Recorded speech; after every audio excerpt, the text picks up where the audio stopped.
ya, gangguan psikologis ya.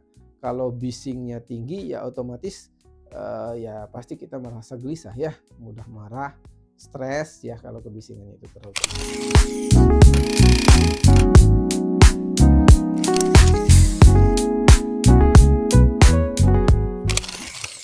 Halo Garuda Crew, ya, ketemu lagi dengan, saya Mirzal Arif Putra. Kita masih membahas tentang kesehatan kerja ya. Hari ini, kita fokuskan ke, penyakit akibat kerjanya ya. Materinya tidak terlalu banyak, nanti saya jelaskan beberapa jenis penyakit yang diakibatkan oleh lingkungan kerja di kesehatan kerja ini ya. Kita langsung mulai teman-teman semua, penyakit akibat kerja. Nah, landasan hukumnya ini juga sama karena dia ini tadi landasan hukumnya sesuai dengan landasan hukum kesehatan kerja tadi ya, teman-teman semua. Maka ya tetap di Undang-Undang 170 tadi tentang di pasal 8 tentang MCU ya, yang kemarin MCU. Kemudian ada lagi Undang-Undang 13 2003, kemudian ada Peraturan Presiden Nomor 7 2019, kemudian lagi ada Peraturan Nomor 5 2018 nih. Yang Peraturan 5 2018 ini adalah lingkungan kerja ya. Jadi dari sinilah asal mula penyakit akibat kerja atau dari mana dokter perusahaan mendiagnosa penyakit akibat kerja itu dari Peraturan Menteri Nomor 5 2018 itu. Ya mungkin teman-teman masih ingat ya, pasti masih ingat tuh apa namanya itu 5 faktor bahaya lingkungan kerja tadi ya, fisika, kimia, biologi, ergonomi dan psikologi tadi ya. Kita lihat. Definisinya, apa itu penyakit akibat kerja, teman-teman? Penyakit akibat kerja itu adalah penyakit yang diderita sebagai akibat dari pajanan faktor-faktor bahaya yang timbul dari pekerjaan itu sendiri. Tentunya teman-teman masih kenal dengan faktor pajanan bahaya tadi ya. Bahaya tadi kan fisika, kimia, biologi, ergonomi, psikologi itu. Jadi penyakit akibat kerja itu diakibatkan oleh 5 faktor bahaya tadi. Nah, itu menurut International Labour of Organization atau ILO. Menurut Permen nomor 1 tahun 1981, dia dijelaskan penyakit yang disebabkan oleh pekerjaan atau lingkungan kerja. Muncul lagi di sini. Lingkungan kerja lagi yang fisika, kimia, biologi, ergonomi itu, ya. Nah, di Perpres nomor 7 2019, penyakit akibat kerja itu didefinisikan penyakit yang disebabkan karena pekerjaan atau lingkungan kerja. Muncul lagi tuh lingkungan kerja. Dan penyakit yang timbul karena ada hubungan bekerjanya. Maka kalau di PAK itu kan ada penyakit itu kan ada 2 penyakit akibat kerja itu, ada PAK ada PHK ya. Kalau PAK itu penyakit akibat kerja, kalau penyakit yang timbul akibat hubungan kerja atau PAHK itu disebut kita dengan PHK ya, penyakit akibat hubungan kerja gitu ya, teman-teman semua. Nih, apa tadi bahaya faktor tadi ya, faktor penyebab penyakit akibat kerja tadi ya, mereka ini juga ya, ada fisika, kimia, biologi, ergonomi, psikologi ya. Nah, kita lihat nih. Seperti kalau di fisika tuh ada apa sih teman-teman? Ya ada kebisingan ya toh, ada pencahayaan, ada getaran, ada suhu ekstrim, ada radiasi ya, baik dari radiasi magnet atau dari elektromagnet ya di situ ya. Kemudian ada tekanan udara ya, ada apalagi itu di situ sinar UV juga tuh mengakibatkan penyakit-penyakitnya ya. Contoh begini, bising. Kenapa bising ini dapat menyebabkan penyakit akibat kerja? Contoh kebisingan. Apa sih yang disebut dengan kebisingan? Adalah bunyi yang tidak disukai atau tidak dikehendaki. Ya. Nah, atau semua suara yang tidak dikehendaki yang bersumber dari alat-alat atau proses produksi. Ya di situ. Atau alat-alat kerja yang tingkat tertentu yang dapat menimbulkan gangguan pendengaran. Itu menurut Kepmenaker 51 tahun 1999. Atau menurut lingkungan hidup ya, atau Kepmen LH 48 1996, bunyi yang tidak diinginkan dari usaha atau kegiatan dalam bentuk dan waktu tertentu yang dapat menimbulkan gangguan kesehatan manusia dan kenyamanan lingkungan. Itu kebisingan. Jenis kebisingan ya, ini kita lihat di sini ya, ada jenis kebisingan terputus atau eee, intermittent noise ya, kemudian ada bising infusif atau intrusive noise ya. Nah, contohnya seperti produksi ya dan segala macam ya. Kemudian ada bising menetap ya, seperti spektrumnya lebar ya, kemudian itu ada spektrumnya tipis juga ya. Kemudian ada bising impulsif berulang ya. Nah, seperti ya pada saat pemasangan ya, beton di tanah dengan menggunakan alat berat ya, dengan tekanan hidrolik yang tinggi itu pasti ada dentuman dung dung dung. Nah, itu juga menyebabkan kebisingan ya. Nih, kebisingan kita di pekerjaan berapa teman-teman? Tuh bisa bisa teman-teman lihat ya. Di situ yang di sebelah kiri saya ini ada desibel ya, yang sebelah kanan saya itu ada sumber kebisingan. Seperti di sini teman-teman ya, bisa kita lihat di situ ya. Kalau dia 30 desibel, dia dinyatakan dengan berisik. 60 desibel. Nah, seperti kita berbicara normal seperti ini sudah 60 desibel ya. Seperti saya menyampaikan materi ini sudah sekitar 60 desibel. Kemudian ada 70 desibel seperti suara mesin cuci itu 70 desibel. 85 sampai dengan 90 desibel itu lalu lintas yang padat ya, hair dryer itu juga 85-an.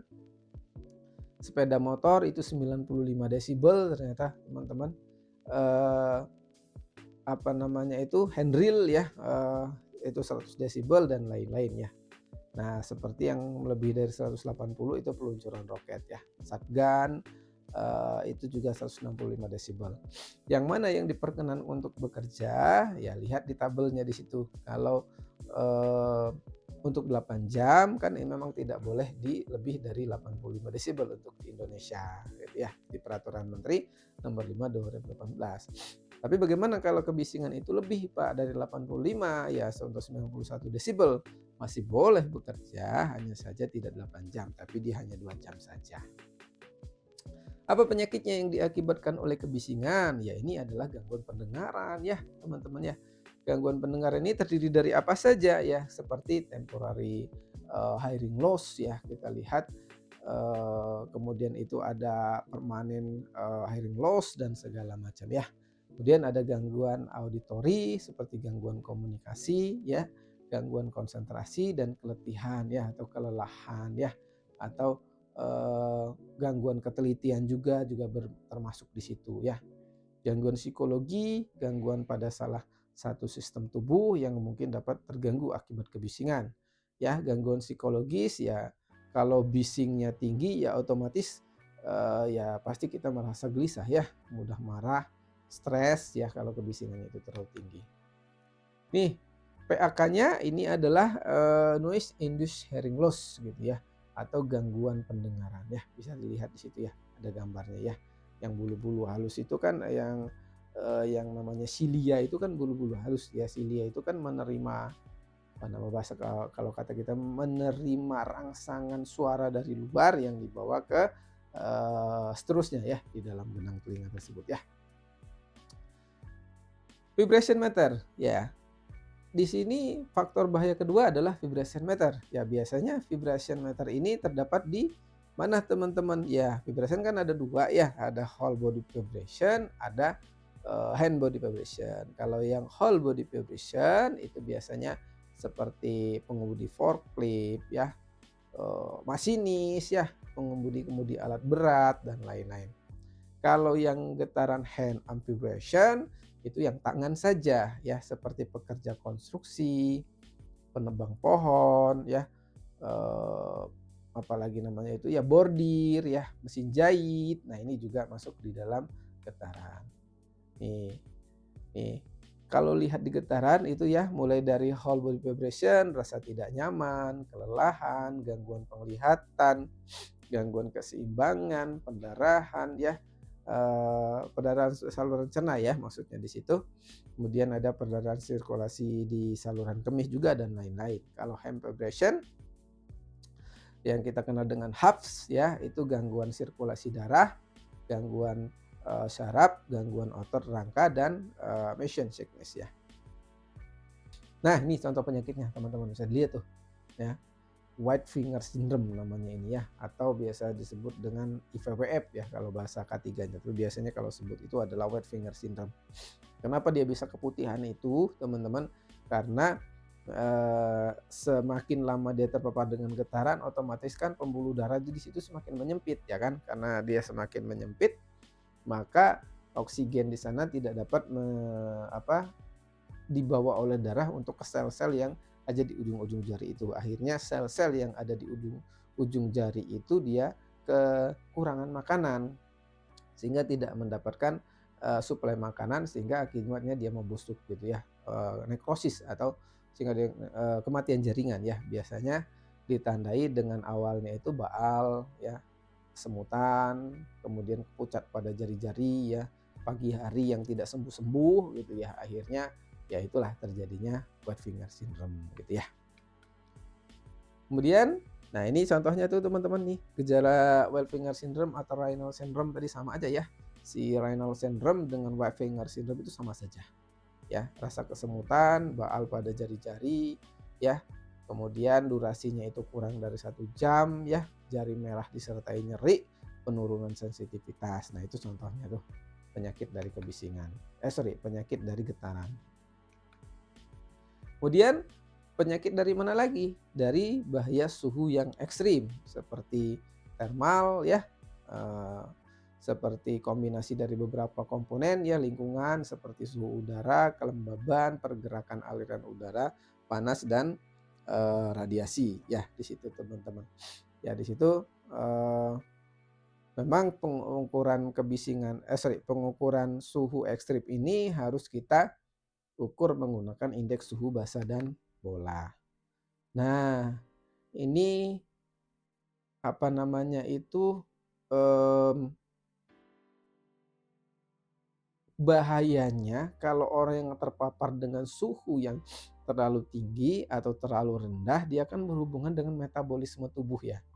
Sehingga kalau kelebihan juga tidak baik cairan itu, kalau kekurangan juga malah menjadi dehidrasi ya. Seperti dengan suhu yang dingin, suhu yang panas, itu dapat mempengaruhi ya konduksi atau radiasi plus panas metabolisme, sehingga lebih kurang 25% digunakan untuk metabolisme kelebihan panas akan dikeluarkan ya.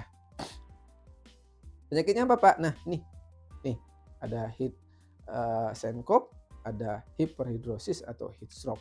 Heat stroke itu adalah pukulan panas ya, dia terpukul panas gitu ya, sehingga mengakibatkan ya namanya heat stroke ya pasti sudah mengalami kelelahan panas dulu ya, kram panas atau heat cramps ya, heat cramps. Nah itu kram panas dan lain-lain ya.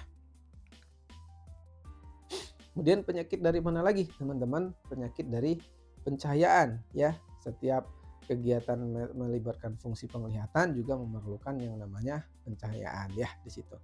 Maka di sini kita lihat seperti penerangan yang baik ya, objek pekerjaan apa namanya itu yang tidak terlepas dari pencahayaan, sehingga pencahayaan ini sebagai fungsinya sebagai fungsi bantu kita untuk melakukan pekerjaan ya. Kalau dengan cuaca yang dengan pencahayaan yang gelap juga kan juga tidak bagus juga ya melakukan pekerjaan itu ya. Maka penyakitnya apa Pak Bu ya? Penyakitnya ini nih ya, kelelahan mata, kelelahan mental, keluhan pegal pada daerah mata ya, penurunan tajam penglihatan ya, kemudian peningkatan risiko terjadinya kecelakaan. Pengukurannya menggunakan yang namanya lux meter.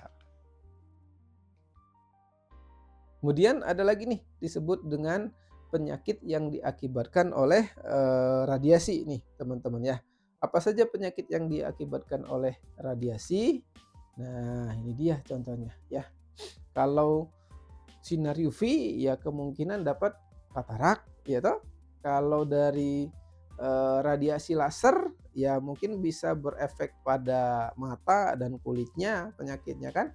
Kalau radiasi Fingion ya mungkin gastrointestinal. Apa tuh gastrointestinal? Gangguan pencernaan kalau kata kita ya. Kemudian gangguan kulit ya.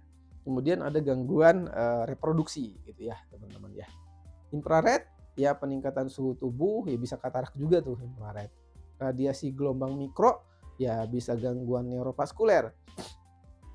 Neurovaskuler ya di situ, neurovaskuler berarti ada neuro dan vaskuler, sistem saraf dan, vaskuler, jantung ya, apa, pembuluh darah ya, sorry, neuro dan vaskuler ya, ada saraf dan pembuluh darah di situ ya. Kalau kardiovaskuler itu jantung dan pembuluh darah gitu ya, teman-teman. Bagaimana penegakan diagnosisnya? Itu ada 7 langkah penegakan diagnosis. Yang pertama, diagnosis klinis ya, pajanan di tempat kerja.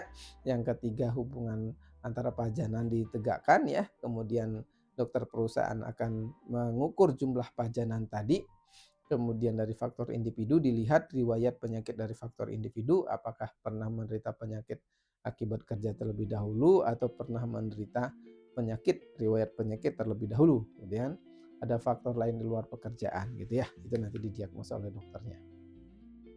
Pengendalian resiko jelas ya, kalau pengendalian resiko kita menggunakan teknik hierarchy of control, eliminasi, substitusi, rekayasa engineering, administrasi, dan alat pelindung diri. Itu tadi teman-teman untuk PAK yang diakibatkan oleh fisika. Sekarang kita lihat PAK yang diakibatkan oleh kimia. Apa saja? Sama seperti yang lain, PAK yang diakibatkan oleh kimia ini pasti berhubungan juga dengan dosisnya juga ya, teman-teman.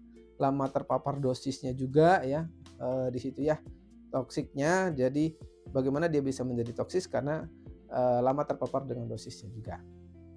Faktor-faktor kimia di lingkungan kerja, bahan kimia mempunyai sifat racun, oke, yang dapat berpengaruh pada manusia, bersifat pada lokal, ya, atau sistemik.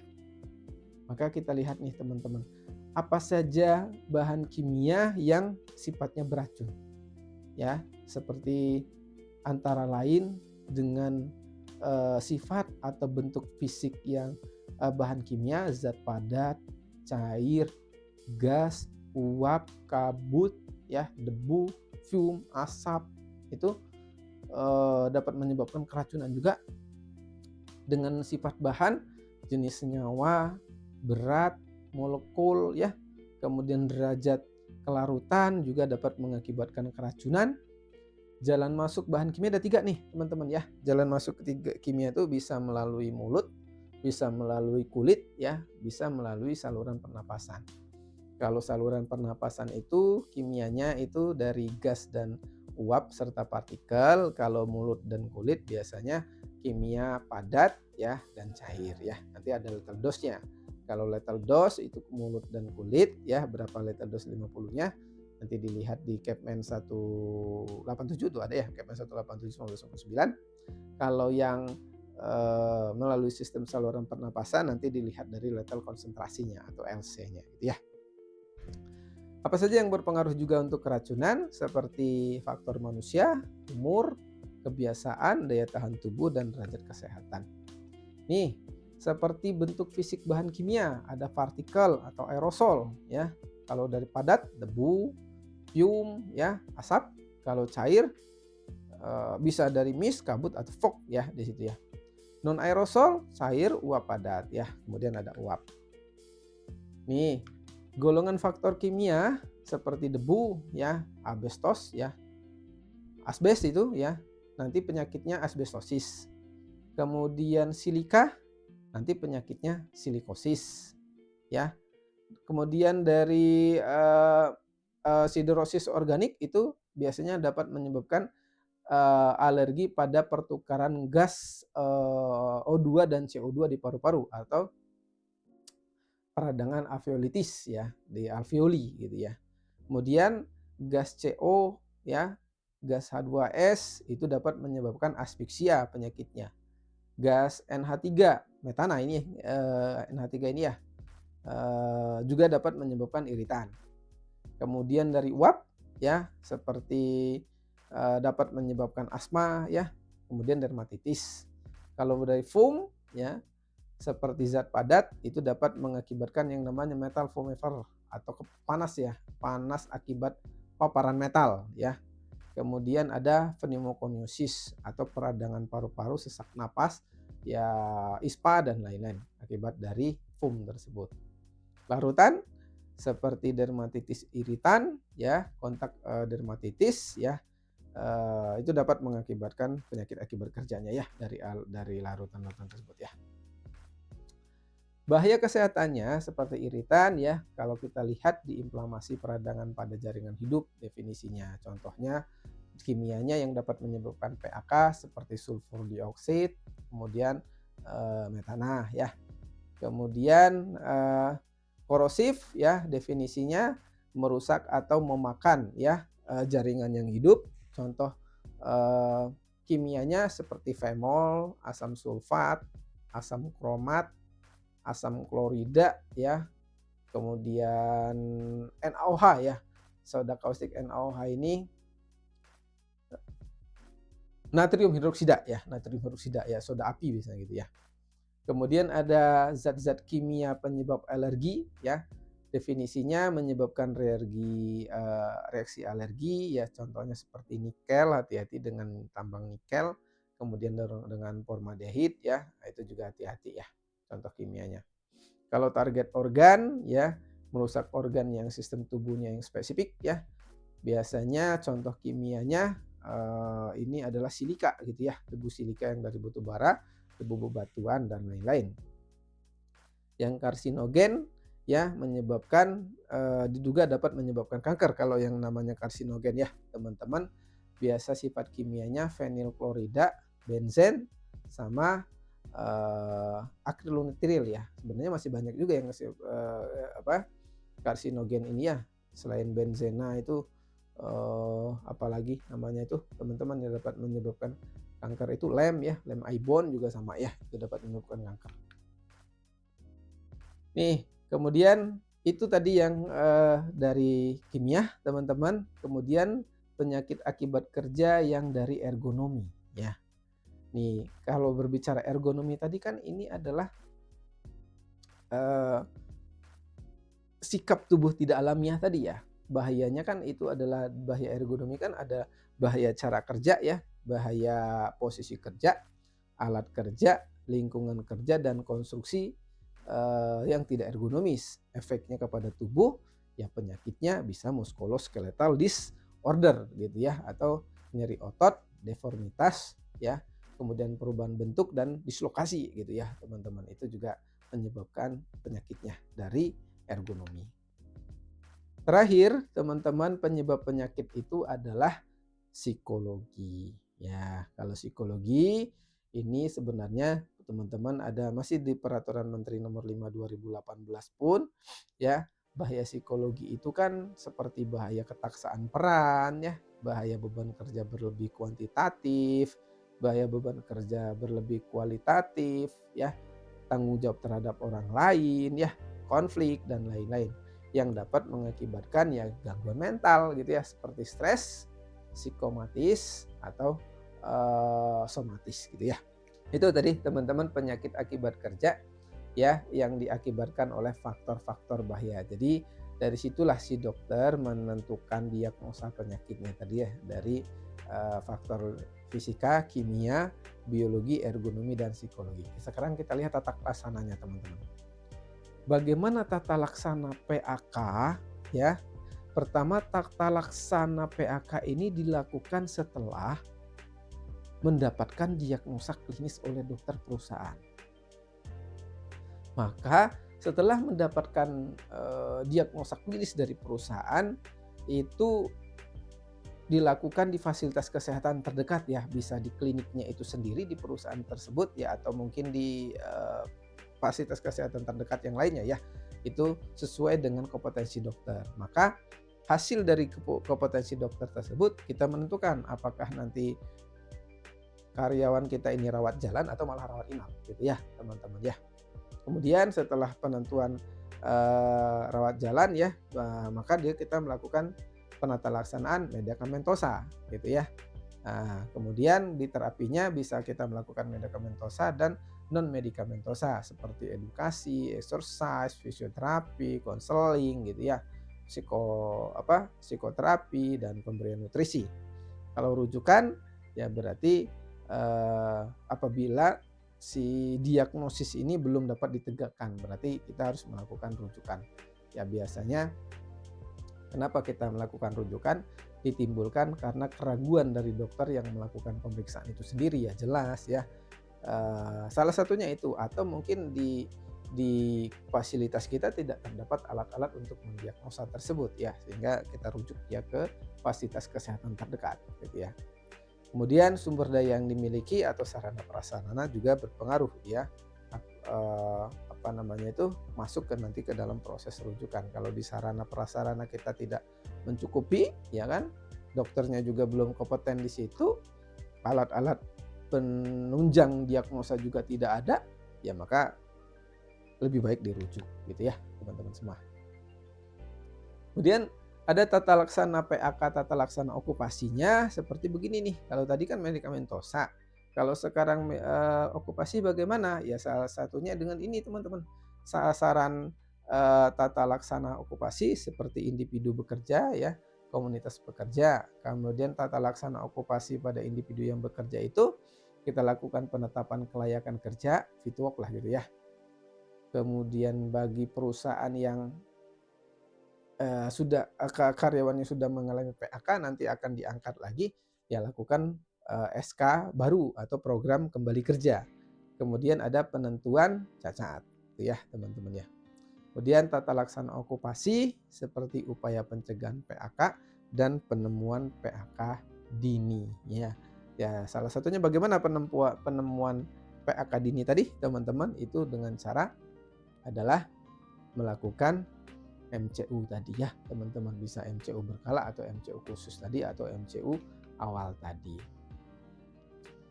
Oke, itu tata laksananya. Kemudian bagaimana dengan program return to work atau return to work ya, atau yang disebut dengan apa namanya, program kembali kerja lah kalau kata kita. Mungkin kalau bahasa kita di lapangan return to work ya, yang disebut dengan suatu upaya terencana agar pekerja yang mengalami cedera sakit dapat segera kembali bekerja secara produktif, aman dan berkelanjutan. Ya tentunya harus pemulihan medis, kemudian pemulihan kerja, pelatihan keterampilan kembali, penyusunan pekerjaan, penyediaan pekerjaan baru, pelaksanaan biaya asuransi yang berkelanjutan untuk kompensasi, dan partisipasi pemberi kerjanya. Oke, itu ya teman-teman untuk okupasi. Kemudian tata laksana okupasi pada individu, ini untuk penilaian kecacatan. Sebenarnya kalau teman-teman pengen lebih lanjut ya penilaian kecacatan, saya kasih tahu di sini, mungkin bisa teman-teman catat ya. Nanti teman-teman boleh buka PP, Peraturan Pemerintah Nomor 82 Tahun 2019. Nanti teman-teman lanjut langsung lihat di lampiran 3. Nanti akan ada rumus di situ ya, terkait rumus dengan bagaimana hilang ibu jari, bagaimana ketika karyawan yang kehilangan cacat lengannya, kehilangan kakinya, nanti akan ada rumusnya di situ ya. Nanti dilihat persentasenya berapa gitu ya. Kalau yang hilangnya lengan kanan sampai ujung jari itu ada persentasenya ya, kalau tidak salah 35%. Nanti tolong dipastikan lagi di situ ya. Pengkaliannya itu adalah persen dikali 80 bulan dikali jumlah yang terlapor. Maka itulah persentase penilaian kecacatan kita. Teman-teman boleh lihat di peraturan menteri di PP 82 tahun 2019. Oke, teman-teman. Nah, ini contoh tadi ya, contoh PHK akibat pekerjaan tadi ya, seperti di kebisingan tadi ya, penggunaan mesin generator ya, penyakit yang ditimbulkan ya, seperti ya gangguan pendengaran lah gitu ya teman-teman. Kalau suhu yang tinggi seperti contohnya di peleburan logam, biasanya penyakitnya tadi apa? Heat cramps ya, kemudian heat stroke dan lain-lain. Kalau yang suhu rendah ya tadi di produksi makanan ya, seperti produksi pembekuan makanan, frozen food dan lainnya. Biasanya penyakitnya frostbite. Tekanan udara yang tinggi ya seperti di penyelam ya. Biasanya penyakitnya cohesion disease ya. Ada satu lagi tuh teman-teman yang terkenal selain question disease tuh. Apa namanya, saya lupa namanya, dekompresi ya, ada satu lagi yang namanya dekompresi. Sinar inframerah ya di situ seperti peleburan logam ya, peralatan fisioterapi dan lain-lain. Penyakitnya mungkin katarak. Sinar ultraviolet ya, biasanya ini banyak terdapat di welder ya, pengelasan. Penyakitnya nanti konjungtivitis gitu ya teman-teman. Kemudian ada getaran dan vibrasi ya, seperti chainsaw ya, drilling ya. Kemudian biasanya penyakitnya renal syndrome. Renal syndrome tadi itu yang tadi saya kasih lihat ke teman-teman yang ujung jarinya putih-putih itu ya. Nah, itu renal syndrome. Upaya pengendalian PAK itu ada promotif ya, preventif, kuratif, dan rehabilitatif ya. Nanti di kesehatan kerja itu ada ya. Udah bisa teman-teman lihat di kesehatan kerja tadi ya. Di materi-materi sebelumnya yang kesehatan kerja ya, seperti promotif itu pemeliharaan kesehatan kerja, pembinaan ya, gerakan olahraga ya, tidak merokok, ergonominya diperhatikan, hygiene sanitasinya juga diperhatikan. Preventif, pemeriksaan kesehatan kerja, imunisasi, penggunaan alat pelindung diri, rotasi kerja, pengurangan waktu kerja atau pembagian waktu kerja yang sesuai. Kalau kuratif ya jelas dengan penata laksanaan dan pengobatan ya, seperti pengobatan P3K, rawat jalan, rawat inap. Kalau rehabilitatif ya itu intinya berhubungan dengan masa pemulihan tenaga kerja ya, seperti pengistirahatan tenaga kerja. Ya kalau seandainya dia cacat ya kita beri dia alat bantu ya. Kalau cacatnya bagian pergerakan ya alat bantu gerak, kalau dia di bagian pendengaran ya mengurangi penurunan pendengaran ya alat bantu dengar ya. Kemudian kalau seandainya dia sudah cacat ya jangan dipekerjakan di area mesin lagi, mungkin bisa di administrasif kemudian diberikan kompensasinya. Ya, penanganan pekerja dengan PAK, pengobatan ya sesuai dengan kasus dan penyebabnya, pengurangan pajanan seperti istirahat, rotasi atau pindah lokasi kerja. Kompensasi ya, ada tadi kompensasi itu kalau teman-teman mau lihat kompensasi persentase cacat tadi ya, tadi sudah saya kasih tahu ada di PP 82 tahun 2019, lihat di lampiran 3. Nah, ini dia nih teman-teman mekanisme penyelesaian kasus PAK. Yang pertama, laporan tahap 1 tidak lebih dari 2 kali 24 jam setelah didiagnosa oleh dokter itu harus laporkan melalui form KK2 ya, form jam sostek 3 ya yang ada di Undang-Undang 3 1992 ya, 92 atau 93 itu ya. Kemudian laporan tahap 2 tidak lebih juga dari 2 kali 24 jam setelah KK 3 form terlapor ya ke jam sostek 3A ya, form KK 2A, form KK 3A setelah menerima surat keterangan dari dokter ya, dokter. KK 5 form jam sostek KK 3C gitu ya. Kemudian pengajuan pembayaran ya, fotokopi kartu peserta ya, BPJS maksudnya ya, ini saya sebutkan BPJS ya, ada jam sostek ya. Surat keterangan dokter ya, kemudian kwitansi dan dokumen lainnya. Nah, coba lihat di poin selanjutnya itu poin 4 ya. Apabila terjadi perbedaan pendapat besarannya, persentase cacat dapat meminta penetapan pegawai pengawas. Jadi di sini kalau ada perbedaan penetapan yang tadi ada di lampiran 3 PP 82 tadi, teman-teman boleh berkonsultasi dengan Dinas Ketenagakerjaan karena di situ pegawai pengawasnya ada di situ. Kemudian lihat di poin 5, berdasarkan pertimbangan medis, dokter penasehat, pegawai pengawas membuat penetapan dan memerintahkan melaksanakan penetapannya. Itu dia untuk mekanisme penyelesaian kasusnya. Ini coba teman-teman perhatikan bagian alur ini, teman-teman. Laporan kita itu bisa kalau keselamatannya kan bisa melalui 170, tapi kalau jam sostek nomor Undang-Undang 392.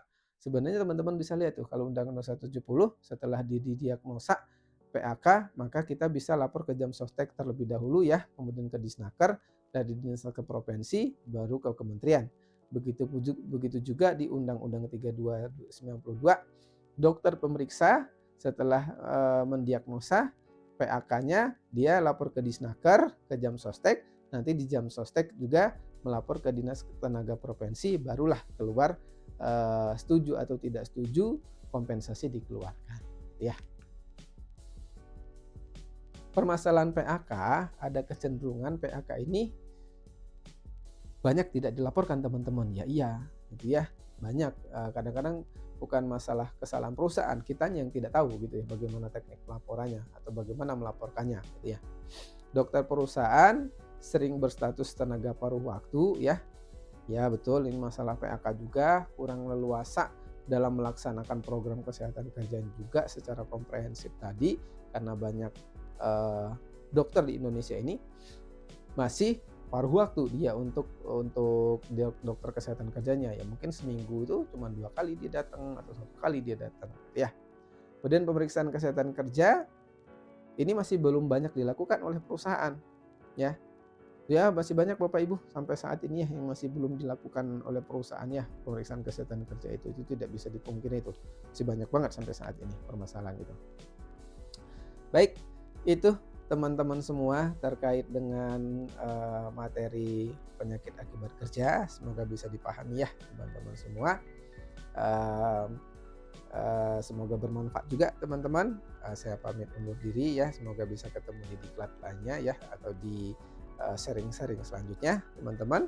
Saya tutup, saya akhiri. Wassalamualaikum warahmatullahi wabarakatuh.